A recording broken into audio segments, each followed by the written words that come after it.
दिसंबर 2021 Google ने एक बहुत ही एकदम स्पष्ट घोषणा की थी। उन्होंने कहा कि दुनिया के सबसे लोकप्रिय वेब फ्रेमवर्क्स में से एक एंगुलर जेएस अब आधिकारिक रूप से डेड है। बिल्कुल ऑफिशियली डेड। हाँ, इसका सीधा मतलब था कि अब कोई सपोर्ट नहीं मिलेगा, कोई नए अपडेट नहीं आएंगे और अगर कोई बग या सुरक्षा में कोई खामी आती है तो गूगल उसे ठीक करने नहीं आएगा। सही बात है, कोई पैच नहीं मिलेगा। तो आम समझ तो यही कहती है कि जब टेक की दुनिया में कोई चीज एक्सपायर हो जाती है तो कंपनियां तुरंत उसे हटाकर नई तकनीक ले आती हैं, राइट? बिल्कुल, लॉजिक तो यही कहता है। लेकिन आज इतने सालों बाद भी दुनिया की कई मल्टी मिलियन डॉलर कंपनियां, बड़े बड़े बैंक और हेल्थ केयर पोर्टल्स अपने कोर सिस्टम इसी मृत तकनीक पर चला रहे हैं। तो आज की इस विस्तृत चर्चा का मिशन यही समझना है कि जिस तकनीक को खुद उसके बनाने वालों ने छोड़ दिया, वो आज भी ग्लोबल एंटरप्राइज सिस्टम्स की रीढ़ की हड्डी कैसे बनी हुई है। मैं हूं आपकी होस्ट मैटेक और मेरे साथ है हमारे टेक एक्सपर्ट सैम। शुक्रिया। और देखिए, ये टेक इंडस्ट्री के सबसे बड़े विरोधाभासों में से एक है। हम हमेशा ये मानकर चलते हैं कि सिलिकॉन वैली या जो बड़ी टेक कंपनियां हैं वो हमेशा सबसे नई और चमकदार चीजों के पीछे भागती हैं। बिल्कुल, हर दिन तो नया एआई या नया टूल आ रहा है। हाँ, लेकिन हमारे पास जो रिसर्च और वेब इंफ्रास्ट्रक्चर का डेटा है ना, वो एक बहुत ही अलग कहानी बयां करता है। ये कहानी इस बारे में है कि कैसे तकनीकी दुनिया में जो लगातार इनोवेशन होता है और जो बिजनेस की जमीनी हकीकत है, उनके बीच एक बहुत ही जटिल रस्साकशी चलती रहती है। एक तरफ वो तकनीक है जो भविष्य की बात करती है और दूसरी तरफ वो पुरानी तकनीक है जिस पर आज भी अरबों डॉलर का व्यापार टिका हुआ है। ठीक है, आइए इसे समझते हैं। कोई भी समझदार बिजनेस उस फ्रेमवर्क पर अपना पूरा सिस्टम क्यों चलाएगा जिससे अब कोई सपोर्ट ही नहीं कर रहा? मैंने अक्सर लोगों को इसे किसी कारखाने की पुरानी मशीन से तुलना करते सुना है कि पुर्जे में ही मिल रहे लेकिन फिर भी मशीन चल रही है। हाँ, ये एनालॉजी काफी आम है। पर जो डेटा और केस स्टडीज मैंने देखी हैं, उससे मुझे ये उदाहरण बहुत ही हल्का लगता है। ये किसी मशीन का पुर्जा बदलने जैसा तो बिल्कुल नहीं है। ये मुझे किसी 100 मंजिला इमारत की नींव और उसकी जो जटिल प्लम्बिंग व्यवस्था होती है ना, उसके जैसा ज्यादा लगा। बहुत सटीक एनालॉजी है ये। है ना? एक ऐसी प्लम्बिंग जो इमारत के हर एक कमरे, हर एक दीवार के अंदर से होके गुजरती है। बिल्कुल। और यहाँ जो बात सबसे आकर्षक है वो है कोड का वो उलझाव या कह लें एंटेंगलमेंट। देखिए, जब एंगुलर जेएस 2010 के आसपास आया था तो इसने वेब डेवलपमेंट की दुनिया में तहलका मचा दिया था। हाँ, उस समय तो हर कोई इसी की बात कर रहा था। बिल्कुल। इसने डेवलपर्स को ऐसे डायनामिक और इंटरैक्टिव वेब पेज बनाने की ताकत दी जो उस समय सच में क्रांतिकारी थे। इसलिए कंपनियों ने सिर्फ इसके ऊपर अपनी वेबसाइट्स ही नहीं बनाई, बल्कि उन्होंने अपने पूरे बिजनेस लॉजिक, डेटाबेस इंटरैक्शंस और यूजर इंटरफेस को इस फ्रेमवर्क के साथ गहराई से पिरो दिया। पूरी तरह से डिपेंडेंट हो गए उस पर। एग्जैक्टली। अब अगर कोई कंपनी आज इसे हटाना चाहे तो वो सिर्फ एक छोटा सा सॉफ्टवेयर अपडेट नहीं कर रही है, वो उस 100 मंजिला इमारत की नींव को खिसकाने की कोशिश कर रही है। और वो भी तब जब इमारत में हजारों लोग रह रहे हों और काम कर रहे हों। बिल्कुल सही, बिना किसी को डिस्टर्ब किए। बाप रे! यानी अगर आप उस नींव को थोड़ा सा भी गलत तरीके से छुएंगे तो सिर्फ एक वेब पेज क्रैश नहीं होगा, बल्कि शायद उस बैंक का पूरा पेमेंट गेटवे ही काम करना बंद कर दें। और वो कोई भी कंपनी अफोर्ड नहीं कर सकती। लेकिन फिर भी एक बात बताइए, क्या इन बड़ी टेक कंपनियों के पास पैसों की या संसाधनों की कोई कमी है? वे बस नए डेवलपर्स की एक बड़ी टीम को हायर करके इस पूरे पुराने कोड को नई तकनीक जैसे कि रिएक्ट या नए एंगुलर में बदल क्यों नहीं देते? कागज पर तो ये बहुत आसान लगता है सुनने में, लेकिन जमीनी हकीकत में एक चीफ इंफॉर्मेशन ऑफिसर या सीआईओ के नजरिए से सोचिए।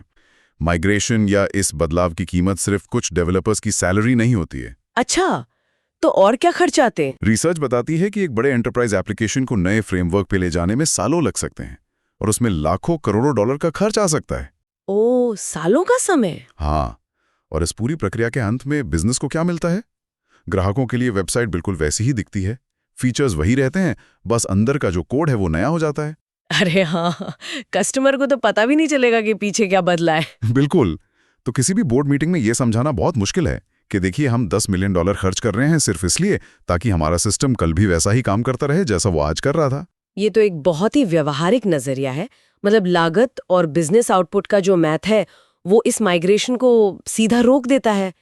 इसके अलावा मुझे लगता है कि जो मौजूदा टीम वहाँ काम कर रही है उनका उस पुरानी तकनीक के साथ एक कंफर्ट जोन भी तो बन जाता होगा ना? बिल्कुल 100%। क्योंकि नई तकनीक का मतलब है एक नया लर्निंग कर्व, हजारों पन्नों के नई डॉक्यूमेंटेशन पढ़ना और फिर से नई तरह की गलतियां करना। वही परिचित होने का एहसास या फैमिलियरिटी इस ठहराव का एक बहुत बड़ा कारण है। कंपनियों के पास ऐसे डेवलपर्स हैं जो उस पुराने सिस्टम के हर एक कोने से, हर एक छोटे-मोटे बग से वाकिफ हैं। हाँ, उन्हें पता होता है कि कौन सी तार कहाँ जुड़ी है। हाँ, उन्हें पता है कि कौन सा कोड कब अजीब बर्ताव करेगा और उसे रातों रात कैसे संभालना है। जब आप कोई नया फ्रेमवर्क लाते हैं तो आप उनका वो सारा अनुभव एक झटके में शून्य कर देते हैं। ये तो है। तो व्यापार के नजरिए से जब तक मौजूदा सिस्टम काम कर रहा है और रेवेन्यू ला रहा है, तब तक उस अनुभव को बेकार करना एक बहुत बड़ा जोखिम लगता है। यहाँ बात सच में बहुत दिलचस्प हो जाती है। अगर वो पुरानी प्लम्बिंग काम कर रही है, पानी सही से आ रहा है और बिजनेस को मुनाफा हो रहा है, तो फिर समस्या क्या है? ये समस्याएं बहुत सारी हैं जो सतह के नीचे छिपी हैं। मैंने सॉफ्टवेयर की दुनिया में एक शब्द बहुत सुना है, टेक्निकल डेट या तकनीकी कर्ज। मुझे हमेशा लगता है कि अगर सिस्टम बिजनेस की ज़रूरतों को पूरा कर रहा है, तो क्या ये टेक्निकल डेट सिर्फ डेवलपर्स द्वारा मैनेजमेंट को डराने के लिए इस्तेमाल किए जाने वाला एक शब्द नहीं है? हाँ, मेरा मतलब है, क्या बिजनेस के लिए ये सच में कोई नुकसानदेह बात है या सिर्फ एक सैद्धांतिक चिंता है? देखिए, अगर हम इसे व्यापक संदर्भ से जोड़कर देखें तो ये कोई डराने वाला शब्द बिल्कुल नहीं है, बल्कि ये एक बहुत ही वास्तविक और बहुत ही खतरनाक आर्थिक बोझ है। अच्छा, वो कैसे? ये सच है कि सिस्टम आज काम कर रहा है, लेकिन रिसर्च इस ठहराव की छिपी हुई कीमत के बारे में बहुत स्पष्ट चेतावनी देती है। और इस कीमत का जो सबसे भयानक हिस्सा है वो है सुरक्षा या सिक्योरिटी। रुकिए, मुझे ये थोड़ा और गहराई से समझना है। अगर कोड वही है जो कल था और कल वो सुरक्षित था, तो आज वो अचानक से असुरक्षित कैसे हो गया? इसे ऐसे समझिए कि आपने अपने घर में एक बहुत ही मजबूत ताला लगाया है। ठीक है। कुछ सालों तक वो ताला दुनिया का सबसे सुरक्षित ताला माना जाता है। ठीक है। लेकिन जैसे जैसे समय बीतता है, चोरों को उस ताले के अंदर की कमियां पता चलने लगती हैं। वे इंटरनेट पर डार्क वेब में एक दूसरे को बताते हैं कि उस खास ताले को कैसे खोला जा सकता है। ओह, समझ रही हूँ। अब अगर उस ताले को बनाने वाली कंपनी हर महीने आक्रामक तरीके से उस ताले के डिजाइन को अपडेट करती रहे, जिसे हम सॉफ्टवेयर की भाषा में पैच कहते हैं, तो आप सुरक्षित रहेंगे। हाँ, क्योंकि डिजाइन बदलता रहेगा। एग्जैक्टली। लेकिन एंगुलर जेएस के मामले में गूगल ने वो ताले अपडेट करने बंद कर दिए हैं। अब अगर हैकर्स को कोई नया जीरो डे वल्नरेबिलिटी या कोई नया चोर दरवाजा मिल जाता है, तो कोई भी उसे ठीक करने नहीं आएगा। ये तो बहुत ही डरावना परिदृश्य है, खासकर उन कंपनियों के लिए जो लाखों ग्राहकों के क्रेडिट कार्ड की जानकारी या उनके पर्सनल मेडिकल रिकॉर्ड संभाल रही हैं। बिल्कुल। मतलब उनका कोड ओपन इंटरनेट पर है और उसमें जो भी कमियां आज खोजी जा रही हैं, वो तो हमेशा के लिए खुली रहेंगी। और हैकर्स ये बात बहुत अच्छी तरह जानते हैं। वो जानबूझकर उन सिस्टम्स को निशाना बनाते हैं जो ऐसी पुरानी या लेगेसी तकनीकों पर चल रहे होते हैं। आसान शिकार। बिल्कुल। और सुरक्षा के अलावा एक और बड़ी समस्या जो रिसर्च में बार-बार सामने आती है, वो है परफॉर्मेंस और यूजर एक्सपीरियंस। वो कैसे प्रभावित होता है? देखिए, आज का ग्राहक सब सेकंड लोड टाइम की उम्मीद करता है। अगर कोई ई-कॉमर्स वेबसाइट लोड होने में 3 सेकंड भी लेती है ना, तो ग्राहक तुरंत दूसरी वेबसाइट पर चला जाता है। हाँ, ये तो है। हम सब में अब धैर्य नहीं बचा है। लेकिन क्या पुराना कोड सच में धीमा होता है या फिर ये सिर्फ नए फोन या नए लैपटॉप के साथ तालमेल नहीं बिठा पाता? तकनीक काम कैसे करती है, ये उसका एक बड़ा हिस्सा है। उदाहरण के लिए एंगुलर जेएस ब्राउजर के अंदर चीजों को जिस तरीके से रेंडर करता था, वो अपने समय के लिए तो बेहतरीन था। लेकिन आज के जो फ्रेमवर्क्स हैं, वो बहुत ज्यादा स्मार्ट और कुशल हो गए हैं। वे मेमोरी का बहुत बेहतर इस्तेमाल करते हैं और डेटा को बहुत तेजी से प्रोसेस करते हैं। एक पुराना आर्किटेक्चर आज के भारी भरकम वेब एप्लीकेशंस का बोझ नहीं उठा सकता। समझ गए। और यहीं पर आपका उठाया गया वो बिंदु, टेक्निकल डेट, अपना सबसे बुरा रूप दिखाता है। तो ये तकनीकी कर्ज वास्तव में काम कैसे करता है? क्या ये सिर्फ पैसे का नुकसान है या कुछ और भी? ये सीधे सीधे इनोवेशन की मौत है। मान लीजिए आपकी टीम में 100 बहुत ही प्रतिभाशाली डेवलपर्स हैं। ठीक है। आदर्श रूप में उन्हें आपके बिजनेस के लिए नए और बेहतरीन फीचर्स बनाने चाहिए, जैसे कि कोई नया एआई टूल इंटीग्रेट करना या कोई नया रेवेन्यू स्ट्रीम बनाना। हाँ, जिससे कंपनी आगे बढ़े। लेकिन तकनीकी कर्ज के कारण आपके 80% डेवलपर्स सिर्फ उस पुराने एंगुलर JS कोड को किसी तरह टूटने से बचाने में लगे रहते हैं। ओ, मतलब वो बस आग बुझाने का काम कर रहे हैं? बिल्कुल, वे सिक्योरिटी के जुगाड़ ढूंढ रहे होते हैं, सर्वर के क्रैश होने की समस्याओं को सुलझा रहे होते हैं। आप एक तरह से क्रेडिट कार्ड के कर्ज पर भारी ब्याज चुका रहे हैं और जो मूलधन है, जो प्रिंसिपल अमाउंट है, वो कभी कमी नहीं हो रहा। इसका मतलब है कि आप बाजार में अपने प्रतिद्वंद्वियों से लगातार पिछड़ रहे हैं क्योंकि आपकी पूरी ऊर्जा सिर्फ एक जगह खड़े रहने में खर्च हो रही है। एकदम सही। और मैंने एक और बात पढ़ी है, टैलेंट को रोक कर रखना या टैलेंट रिटेंशन। कोई भी नया और होनहार डेवलपर ऐसी कंपनी में क्यों काम करना चाहेगा जहां उसे वो तकनीक इस्तेमाल करनी पड़े जो 10 साल पुरानी हो चुकी है? ये एक बहुत ही अहम बिंदु है जिस पर अक्सर कम बात होती है, डेवलपर्स का मनोबल। नई पीढ़ी के जो इंजीनियर हैं वो रिएक्ट, व्यू या मॉडर्न एंगुलर सीख कर आ रहे हैं। जब आप उन्हें एक दशक पुराना मृत घोषित हो चुका फ्रेमवर्क सौंपते हैं तो उनकी दिलचस्पी खत्म हो जाती है। जाहिर सी बात है, उनका रेज्यूमे भी तो खराब होगा ना इससे। बिल्कुल, टैलेंट कंपनी छोड़कर जाने लगता है और फिर उस पुराने सिस्टम को समझने वाला कोई नहीं बचता। जी, ये एक ऐसा दुष्चक्र है जो अंततः किसी भी डिजिटल बिजनेस को पूरी तरह से ठप कर सकता है। तो इस सब का आखिर मतलब क्या है? अब जब हमने इस एंकर या कह लें इस लंगर के छिपे हुए खतरों को इतने स्पष्ट रूप से समझ लिया है, तो सबसे बड़ा सवाल ये उठता है कि इससे बाहर कैसे निकलें? यही सबसे ट्रिकी पार्ट है। हम उस 100 मंजिला इमारत की पुरानी प्लम्बिंग को कैसे बदलें, वो भी तब जब हमें इमारत के निवासियों की पानी की सप्लाई 1 मिनट के लिए भी नहीं रोकनी है। और यहीं पर जो हमारी स्रोत सामग्री है वो उन भविष्य की रणनीतियों पर प्रकाश डालती है जो केवल सैद्धांतिक नहीं है बल्कि आज दुनिया की शीर्ष कंपनियां उन्हें अपना रही हैं। अच्छा, हाँ। तो इसका कोई प्रूवन तरीका है? हाँ, सबसे पहली और सबसे महत्वपूर्ण बात जो बिजनेस लीडर्स को समझनी है वो ये है कि लेगेसी सिस्टम्स को एक ऐसी बीमारी के रूप में नहीं देखना चाहिए जिसे रातों रात काट कर निकालना है। वरना मरीज ही मर जाएगा। बिल्कुल, इसके बजाय उन्हें आधुनिकीकरण या मॉडर्नाइजेशन की ओर एक क्रमिक यात्रा माननी चाहिए। क्रमिक यात्रा, तो इस यात्रा की शुरुआत कैसे होती है? स्रोत में इसके लिए कौन से विशिष्ट तरीके या मैकेनिज्म सुझाए गए हैं? इसमें 3 बहुत ही स्पष्ट रणनीतियां उभर कर सामने आती हैं। पहली रणनीति है क्रमिक माइग्रेशन या ग्रेजुअल माइग्रेशन, जिसे टेक की दुनिया में अक्सर स्ट्रैंगुलर फिग पैटर्न कहा जाता है। स्ट्रैंगुलर फिग? यह नाम किसी साइंस फिक्शन फिल्म के एलियन जैसा लगता है। यह काम कैसे करता है? हाँ, नाम थोड़ा अजीब है लेकिन ये प्रकृति से लिया गया है। स्ट्रैंगल फिग एक तरह की बेल होती है जो एक पुराने और बड़े पेड़ के चारों ओर अपना जाल बुनना शुरू करती है। ओके। धीरे धीरे वो बेल इतनी बड़ी और मजबूत हो जाती है कि वो पुराने पेड़ की जगह ले लेती है और अंदर का पुराना पेड़ अंततः खत्म हो जाता है। अरे वाह! सॉफ्टवेयर में भी बिल्कुल ऐसा ही किया जाता है। डेवलपर्स पुराने एंगुलर JS एप्लीकेशन के चारों ओर नए फ्रेमवर्क का एक रैपर या कह लें एक खोल बना देते हैं। मुझे ये थोड़ा और आसान भाषा में समझाइए। एक डेड फ्रेमवर्क एक नए फ्रेमवर्क से बात कैसे करता है और यूजर को स्क्रीन पर क्या दिखता है? यहीं पर हमारी दूसरी रणनीति काम आती है, हाइब्रिड आर्किटेक्चर या जिसे हम माइक्रो फ्रंट एंड्स कहते हैं। Micro front ends? हाँ, मान लीजिए आप अपने बैंक की वेबसाइट पर लॉगिन कर रही हैं। हाँ।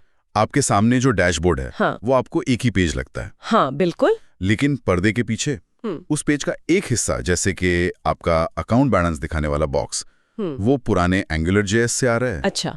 और उसी पेज पर दूसरा हिस्सा, मान लीजिए यहाँ पर आप फंड ट्रांसफर कर रही हैं, वो बिल्कुल नए रिएक्ट फ्रेमवर्क में बना है। Oh wow! यानी ग्राहक को पता भी नहीं चलता कि वो एक ही समय में 2 अलग-अलग पीढ़ियों की तकनीकों का इस्तेमाल कर रहा है। बिल्कुल नहीं पता चलता। हाँ। डेवलपर्स एक राउटर या एक तरह का ट्रैफिक पुलिसमैन सेट करते हैं। Traffic policeman? हाँ, जब ग्राहक किसी पुराने फीचर पर क्लिक करता है तो उसे चुपचाप पुराने कोड की तरफ भेज दिया जाता है, और जब वो किसी नए फीचर पर क्लिक करता है तो उसे नए कोड की तरफ भेज दिया जाता है। ये तो बहुत स्मार्ट है ना? इस तरह कंपनी को अपना पूरा बिजनेस एक साथ बंद नहीं करना पड़ता। वे धीरे धीरे एक एक फीचर करके पुरानी बेल को, मतलब एंगुलर JS को, नई बेल से बदलते रहते हैं, और ये तब तक चलता है जब तक कि पुरानी तकनीक पूरी तरह से सिस्टम से बाहर ना हो जाए। ये तो सच में कमाल का तरीका है। इससे रिस्क लगभग शून्य हो जाता है, क्योंकि अगर नया फीचर काम नहीं कर रहा तो आप वापस पुराने सिस्टम पर स्विच कर सकते हैं। बिल्कुल, रोल बैक करना बहुत आसान हो जाता है। लेकिन मुझे यकीन है कि इस तरह के तालमेल के लिए बहुत ही गहरी प्लानिंग की जरूरत होती होगी। ये कोई ऐसा काम तो नहीं है जो चंद डेवलपर्स अपने वीकेंड पर कर लें? इससे एक महत्वपूर्ण सवाल खड़ा होता है, क्या ये तकनीकी बदलाव सिर्फ आईटी डिपार्टमेंट की जिम्मेदारी है? मुझे तो नहीं लगता। बिल्कुल नहीं। स्रोत इस बात पर बहुत जोर देता है कि तीसरी और सबसे अहम रणनीति है आधुनिकीकरण की योजना या मॉडर्नाइजेशन प्लानिंग। ये सिर्फ एक तकनीकी प्रोजेक्ट नहीं है, ये एक पूरा बिजनेस ट्रांसफॉर्मेशन है। मतलब सबको इन्वॉल्व होना पड़ेगा। हाँ, इसमें सीईओ से लेकर प्रोडक्ट मैनेजर्स और डेवलपर्स तक सभी का एक ही पन्ने पर होना बहुत जरूरी है। एक स्पष्ट रोडमैप विकसित करना होता है कि अगले 2 या 3 सालों में किन फीचर्स को पहले बदला जाएगा, संसाधनों का आवंटन कैसे होगा और सबसे जरूरी बिजनेस के लक्ष्यों पर इसका क्या प्रभाव पड़ेगा। ये एक बहुत ही व्यापक दृष्टिकोण है। मुझे लगता है कि इस चर्चा ने लेगेसी सिस्टम्स को देखने का हमारा नजरिया ही बदल दिया है। AngularJS भले ही आज एक मृत फ्रेमवर्क मान लिया गया हो, लेकिन इसका इतने लंबे समय तक टिका रहना इस बात का प्रमाण है कि इसने वेब डेवलपमेंट के इतिहास में कितनी मजबूत नींव रखी थी। बिल्कुल सही कहा आपने। ये समझना बहुत जरूरी है कि पुरानी प्रणालियों को केवल अतीत का कचरा मानकर खारिज नहीं किया जा सकता।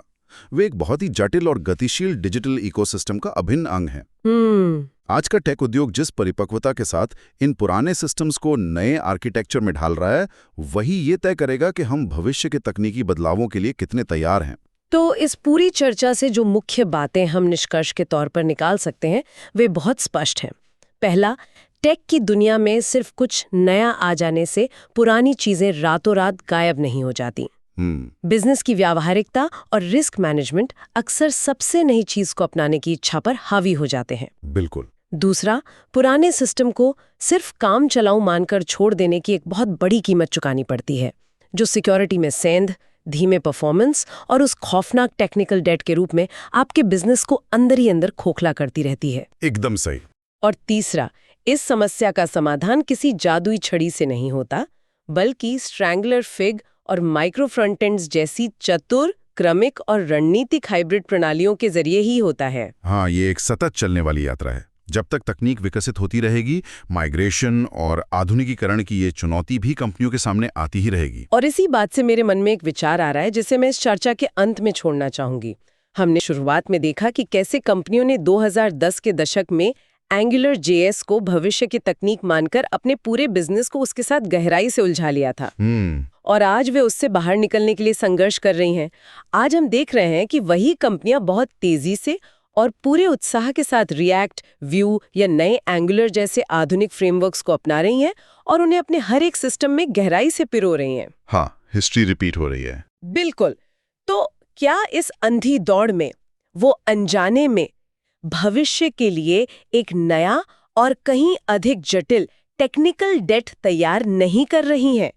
क्या आज के ये सबसे नए, सबसे चमकदार और सबसे सुरक्षित माने जाने वाले समाधान ही कल के नए लेगेसी सिस्टम्स नहीं बन जाएंगे? ये तो बहुत ही गहरा सवाल है। और क्या आज से 10 साल बाद कोई नया इंफॉर्मेशन ऑफिसर उसी हाइब्रिड आर्किटेक्चर से जूझता हुआ नजर नहीं आएगा?